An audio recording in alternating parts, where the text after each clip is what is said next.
근데 몸이 추운 것도 어려운 일이지만 마음이 추운 것도 쓸쓸하고 추운 것도 어려운 일이거든요. 그래서 마음이 늘 따뜻하고 편안하고 또 행복하고 기분 좋고 기쁘게 산다고 하는 것은 굉장히 중요한 것 같아요.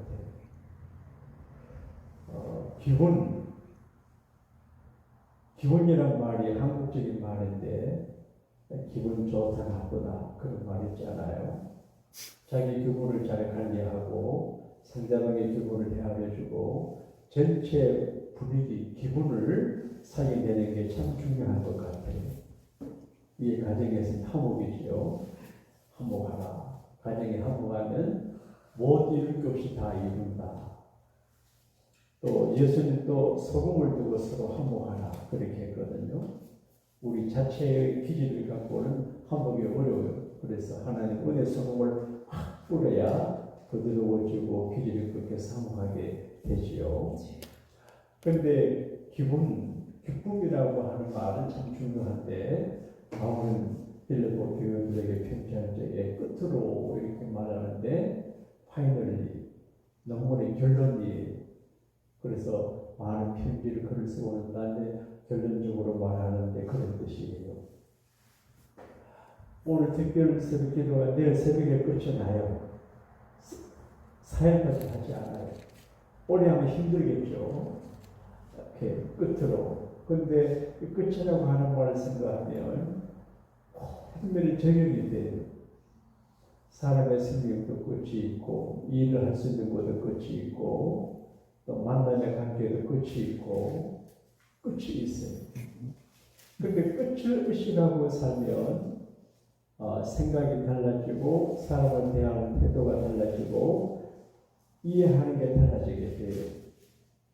근데 바울이 이 귀한 편지를 쓸 때 끝으로 요즘 우리가 쓰는 같은 오늘도 쓰고 내일도 쓸 수 있지만 이 바울이 편지 쓸 때에는 이게 한번 편지를 보내면 오랫동안 못 쓸 수 있거든요. 양피지에 써가지고 보내는데 중요하거든요. 그 중요한 말을 하거든요. 그 중요한 말이 뭐냐?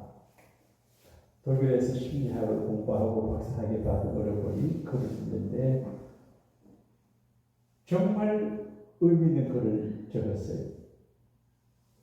우리 흔히 걸어가는 사람 위에 달려가는 사람이 있고 달려가는 사람 위에 뛰는 사람 그런 얘기하잖아요. 그런데 그분의 멘토가 뛰는 놈 위에 노는 놈이 있다. 저는 일의 중독형이거든요. 그런데 열심히 살아야 된다고 생각하는데 충격을 받았어요. 열심히 사는 놈 위에 노는 놈이 있다. 그럼 심리학 박사예요. 우리가 열심히 살고 달려가고 뛰는 건 하는데 인조이 놀 줄 모른다는 거예요. 논다고 하는 말은 기분과 관계 기쁘다 그런 말, 기분 좋게 논다 그런 말이거든요. 상황은 좀 다르지만 바울이 빌립보 교우들에게 그들이 가난하고 수고하고 애쓰고 믿음으로 산다고 아주 애로가 많이 있고 또 교회 안에 또 생활에 애로가 있고 그리고 어떤 분들은 모범적인 그리스도가 있지만 십자가와 원수되게 하는 교회들도 있거든요. 그래서 눈물로 이렇게 하잖아요. 그리고 바울이 눈물을 흘릴 만한 상황이 빌립보 교회 안에 있거든요. 그럼에도 불구하고 권유하는 말이 주 안에서 기뻐하라. 그 말은 기쁘지 않다 그런 말이에요. 기뻐할 수 없어요. 기쁨의 상황보다도 얼해피한 상황이 많아요. 그럼에도 불구하고 그리스도 안에서 예수님 안에서 예수님 말씀과 예수님의 사랑과 예수님의 능력과 성령 안에서 기뻐하라. 그러니까 기쁨으로 사는 게 제일 것을 가르쳐 주거든요. 하나님께서 여러분과 저에게 어떤 상황 중에서도 그 좋은 기쁨을 안 잃어버리고 기쁘게 사는 능력 주시기를 축복합니다. 왜 그러냐? 트레이드 마크라고 하는 말을 쓰잖아요. 트레이드 마크. 군인의 트레이드 마크가 있어요. 어제도 어느 목사님이 날 보고 목사님이 사관학교가 장로됐으니 멋지겠다 그래요. 내가 이제 목사의 트레이드마크 군인 같은 그런 기질이 있단 말이에요. 그런 내가 목사인데 무슨 그런 사나 이랬는데 트레이드마크 선생님의 트레이드마크 닭대의 트레이드마크 교회로 말하면 장로님의 권사님의 목회의 트레이드마크가 있는데 교인들의 트레이드마크가 뭐냐? 근데 세상 사람들 교인들을 볼 적에 뭘 기대하냐? 기쁘게 사는 사람. 힘들고 어렵고 눈물 걷고 속상하고 억울하고 배고프고 그런데도 기쁘게. 이게 트레이드마크예요. 그런데 기뻐할 수 없는 관계 속에서 기뻐하고 기뻐할 수 없는 상황 속에서 기쁨을 유지한다는 게 굉장히 중요하거든요. 어린 애들은 울다가 울다가 자꾸 그래요. 그런데 교인들은 부족해서 늘 기쁘게 평안하게 야 저분은 어떻게 저렇게 기쁘게 살지? 지금 힘들고 어려운데 어떻게 기쁘게 살까? 가끔 제가 생각나는 장로님이 계세요. 강정관 장로님이라고 몇 번 말씀드려 아실 거예요. 그 산 중턱에서 대구에 있는 그 팔공산 중턱에서 야구장을 고기를 잡으면 물로 가야 되잖아요. 근데 산으로 가야 고기를 잡아요. 지하 수백 미터에서 지하수를 끌어올려가지고 산에서 양어를 하는 분이 있어요. 근데 늘 싱글벙글하고 참 그래요. 근데 이제 제가 그 목사 안 써갖고 대구에 가서 일 받아가지고 저녁 목사 목회를 하는데 이제 미국 오기 전에 그렇게 목회하고 형님 도와준다고 미국 왔습니다만 근데 지금 생각해도 참 존경이 돼요. 제가 30대 초반의 목사가 뭐 완벽하지 않잖아요. 그런데 동생 같기도 하고 아들 같기도 한 그런 목사인데 대하고 근데 지금도 내 생각하는 게 가끔 얘기하지만 그때 다 수돗물 마셨잖아요. 30년, 40년에 생수 안 사마셨거든요. 근데 매주마다 우리 아파트 사는데 그 생수 그 물 한 통을 한 말 드립니다. 변함없이 갖고 와요. 근데 이제 뭐 오랫동안 같이 있으면 기분 좋을 때도 있고 안 좋을 때도 있고 그럴 수 있거든요. 목사하고 장로하고 있으면 늘 기분 좋은 게 아니거든요. 그런데도 변함없이 하는 걸 내가 지금 생각하니까 야, 참 훌륭한 분이다. 참 훌륭한 분이다. 근데 그분에게 배운 게 많아요. 근데 늘 웃어요. 저번에도 말씀 한번 했지만 전기가 꺼져가지고 터빈에 들어가서 산소를 넣어야 되는데 거기가 많이 좋으는데 웃어요. 그래서 내가 야 대단한 믿음이다. 늘 웃어요. 싱글벙글해요. 근데 이제 어렵고 그러니 나중에 하나님 어떻게 축복하시냐. 거기 야고에서 보좌되게 하지 아니하시고 이번에 이제 그 산을 사가지고 그 오동나무를 심었거든요. 그 오동나무도 성공 못했는데 롯데호수가 대통령이 되고 그 산에 길을 내니까 땅값이 올라가가지고 보통 재물이 아니에요. 부자가 되는 거 같아요. 우리가 뭐 꼭 그런 걸 기대하면 안 되지만 내가 하는 말은 기뻐할 수 없는 가운데 기뻐해서 교회 분위기를 훈훈하게 해줍니다. 쏙이 탑니다. 근데 교회에서 훈훈하게 하니까 야 오늘 새벽에 생각이 납니다. 주 안에서 기뻐하라. 그 절박한 상황 속에서 그리고 또 이제 가정에 아기가 없어요. 근데 이제 딸이 하나 있는데 뭐 딸에 대한 얘기 그럼에도 불구하고 기쁘게 사는 모습 보게 되면 저렇게 예수님은 오늘 새벽에 생각이 나요. 주 안에서 기뻐하라. 그 어떻게 기쁘게 살 수 있겠냐. 바울은 힌트를 느끼죠. 천재 같다 합시다. 주님 안에서 예수님 안에서 기쁘게 살 수 있어요. 거기는 물속에서 기쁘고요. 새는 공중에서 기뻐요. 그런데 우리가 영적으로 그리스도 안에 있으면 그리스도 안에 있다고 하는 게 굉장한 의미가 있어요. 주님이 내 안에 계시고 주님 말씀이 내 안에 있고 내 성령이 계심으로 그리스도적으로 생각하고 그리스도적으로 이해하고 그리스도 안에 있다는 게 굉장한 일이거든요. 마귀 안에 있으면 큰 일이거든요. 베드로가 그리스도 안에서 칭찬듣다가 또 마귀가 접근하니까 어떤 소리예요. 그러니까 꼭 목사가 하는 말이 장로 권사가 하는 말이 옳은 말이 아니에요. 그러니까 성령 안에 있을 때 그 말은 진짜예요. 그런데 마귀에게 접속이 되거나 그리스도 밖에서 하는 말은 그건 말 틀린 말이 그 분별력이 필요하거든요. 그 다음에 주변 관리를 잘해야 돼요.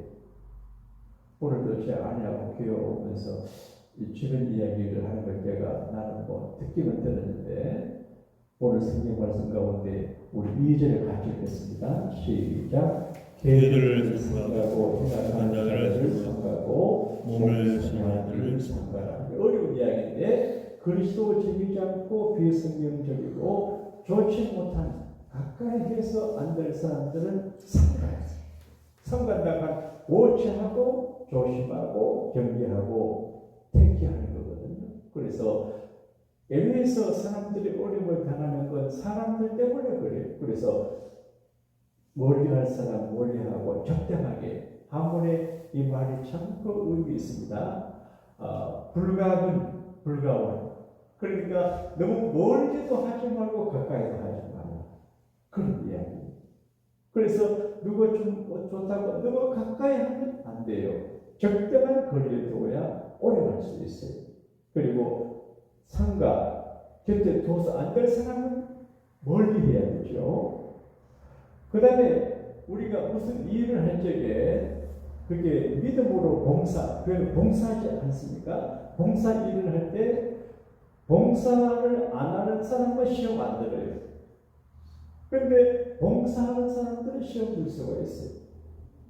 그런데 봉사할 때 그 봉사하는 동기가 인간적으로 할 수 있고 사회성을 갖고 할 수도 있고 그런데 개인적인 야망으로 할 수 있고 그리고 믿음으로 할 수 있어요.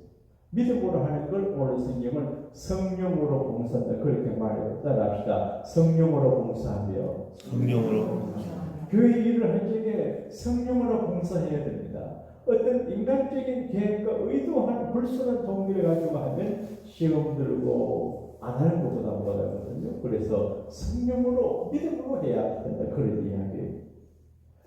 그 다음에 부활의 소망이 부활의 소망은 죽음을 전제한 부활이에요. 따라합시다. 죽고 산다. 죽고 산다. 여러분 죽음 앞에 문제될 게 하나도 없어요.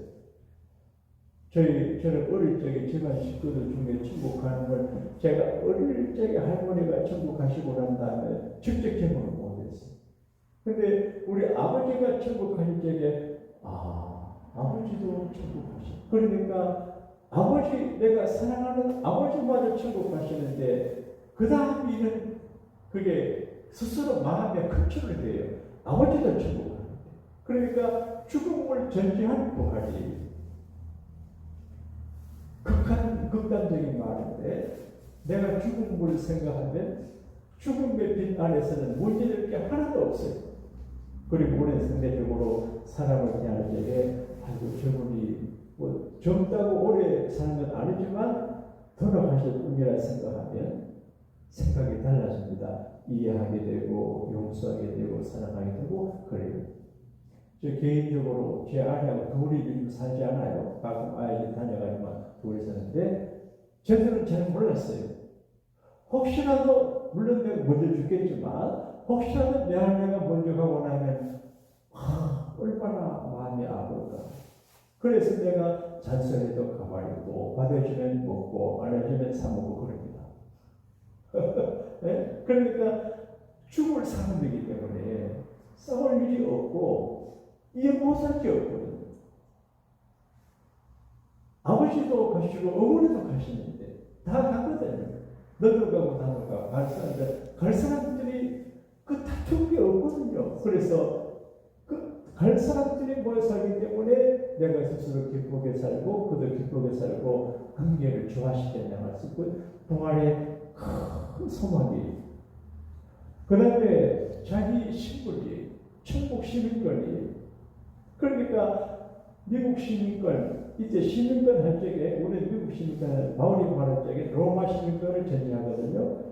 로마 시민권자가 큰데 로마 시민권자보다 더 큰 천국 시민권자 얘기. 우리가 천국에 속한 사람이기 때문에 기쁘게 산다는 거지. 더 큰 비전, 더 큰 기쁜 일이 있으면 어떤 일에서도 문제가 되지 않아요. 근데 큰 기쁜, 큰 행복이 있으면 너가 발라차도 전혀 문제가 안 돼요. 근데 내가 불행하고 아프고 어렵고 캄캄하고 기쁘지 못하고 내 존재가 부정이 되면 걸려요. 이것도 저것도 다 걸려요. 그래서 여러분과 제가 하나님 앞에 큰 권리, 천국 하나님 나라 권리, 하나님 나라 그 축복을 이게 말로 하지만 기대해야 되거든요. 제가 그 금요일 밤에 간증 이제 집회를 이름을 섬기려고 하는데 또 모셔서 이렇게 하는데 우리 목사님들 뭐 자기 간증보다도 내가 의도할 적에는 내가 잘못했어. 목회를 하던 중에 어느 장면에 교회 출석하고 이런 간증 좀 하라고 했는데 자기 이야기 가지고 내가 말을 못해서 그런데 앞으로 이제 그런 분들 있잖아요. 그런 간증해야 되는데 내가 가만히 보니까 성경 속에도 간증이 있어요.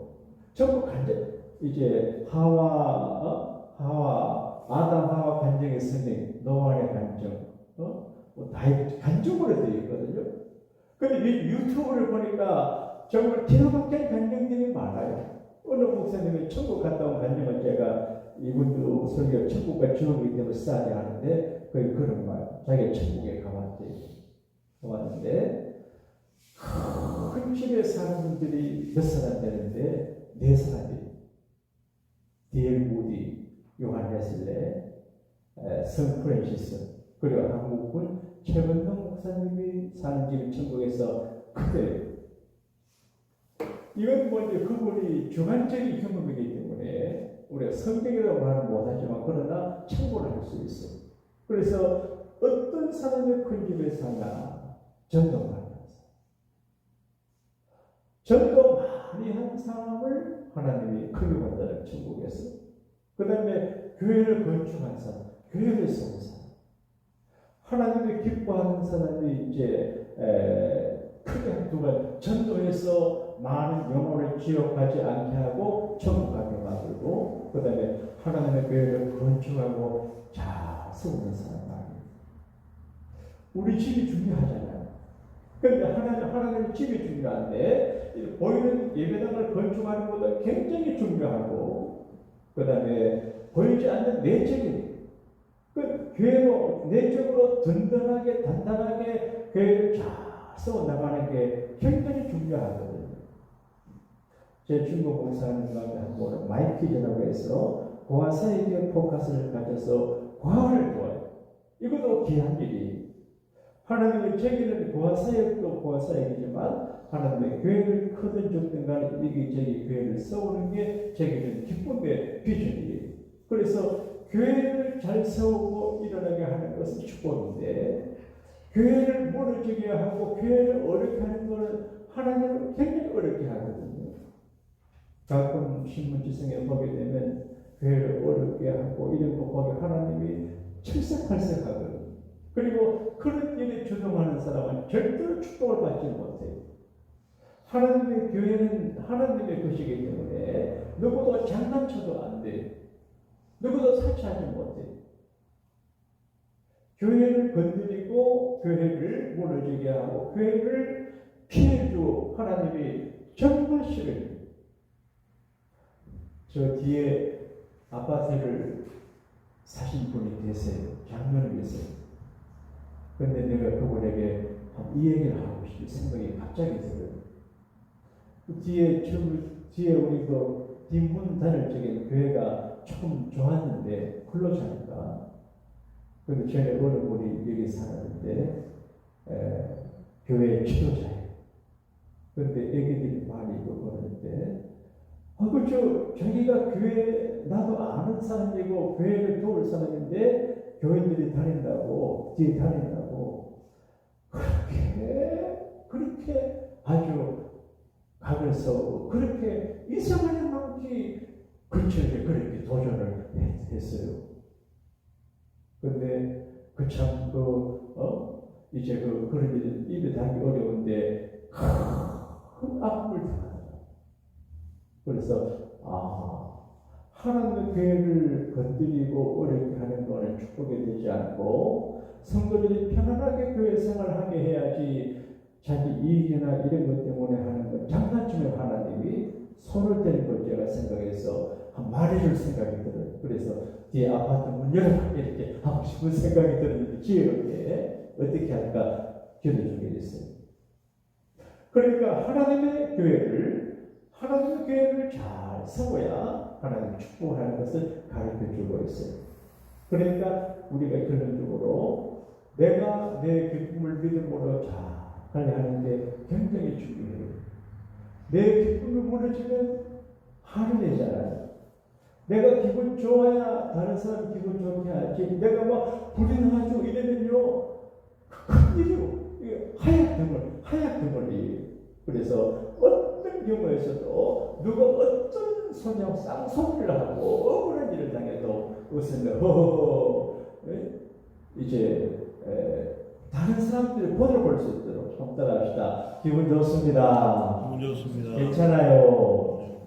이게 필요해요. 물론 저도 드려야 돼요. 그리고 관계성 속에 기쁜 분위기를 만들어야 돼요. 그래서 이건 인간의 힘으로 안 되고 인력으로 안 되고 뭔가 협곡으로 안 돼요. 예수 안에서만 가능합니다. 할렐루야.